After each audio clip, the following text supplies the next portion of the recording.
I actually call him my skinnier half because he's half my size. When it comes to the Gary route, or it comes to, watching porn. And I said, there's a lot of people who can relate to it. I was so confident he'll never be able to become an actor.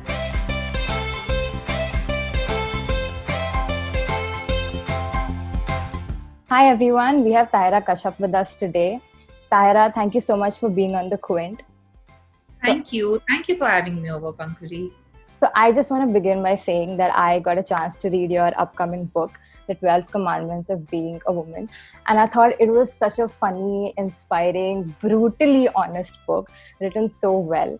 So can you just tell me, where did the idea for it come from? So, I don't know, the inspiration for the book, writing has something which has been really a very big source of joy and bliss, and my solace, it's my comfort zone. And I've been doing that ever since I was a kid. I've written a couple of books before about which I cringe now because I don't want to go back to that. The publisher of Juggernaut, she reached out to me and then she's like, why don't we do something together? And I happened to share an anecdote with her about my school life, which is one of the chapters. And she was like, this is crazy. Do you have more such? I was like, my life is full of such anecdotes. What do you mean more such? And then, we just made it into the 12 commandments of being a woman and all the phases that I've had with my life. Tell me a little about the title, because, on the surface, it sounds a little preachy, but it's not preachy at all. The 12 commandments are extremely relatable. Considering the lovely patriarchal setup that we all are in, we need to have our own commandments and our own rules, and they should be our Bible to live with. There are a lot of expectations, like how a woman should react, behave, be, and if you don't adhere to it, then you are a rebel, or these are the adjectives and attributes that are given to a woman. And I just feel that we need to be tolerant towards women who have an opinion or have a voice. You've mentioned so many, like you said, bedroom stories, or like the night after your, I think, Roka ceremony, and all of these stories that, you really would not expect a famous person to write about so openly. So obviously some of them do involve Ayushmann, and I was wondering, did you have to speak to him about it? Because all of this information being out there in public is kind of a big deal. There's one part saying, of course, it has him in the book, but what do I do if he was a part of my life? It's about my life, right? Now, what do I do if the boyfriend that I made out with or the husband that I'm living with is this person? And the second thing was whatever I've written, I've always shared it with him first. And so when I saw him going through my chapters, I could see him raising his bushy brows, and then sort of smiling and smirking, and then also cringing. And then he was like, are you sure you want to put in there? Are you sure you want to go in that zone? But never has it dissuaded me from having my own opinion and my own expression. So I think that we give that space to each other. I love the fact that you don't really take his name anywhere since the beginning. I'm a big supporter of feminism and you can figure it out that it's coming from there, and that's the space. And when it came to talking about him, or it always was that, my other half, I actually call him my skinnier half because he's half my size. But it's not that I actually thought too much about it. I'm going to call him this and that. That's how I thought, he was a part of my life, and this is about things which are happening in a woman's life. And I think a lot of women can resonate from small towns or otherwise as well when it comes to the Gary route, or it comes to watching porn. And I said, there's a lot of people who can relate to it. So it's irrespective of who your partner is. It's about you. It's about the woman. It's about the girl in the relationship. A major chunk of your book is about your complicated relationship with your body.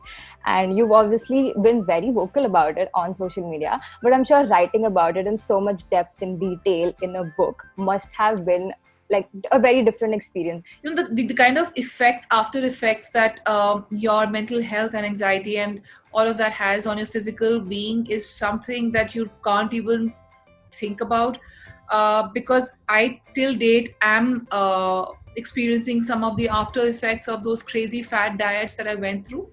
I'm still intolerant to a whole lot of things, and I'm not allergic. It's just because I have deprived myself for certain kind of foods for a very long period of time.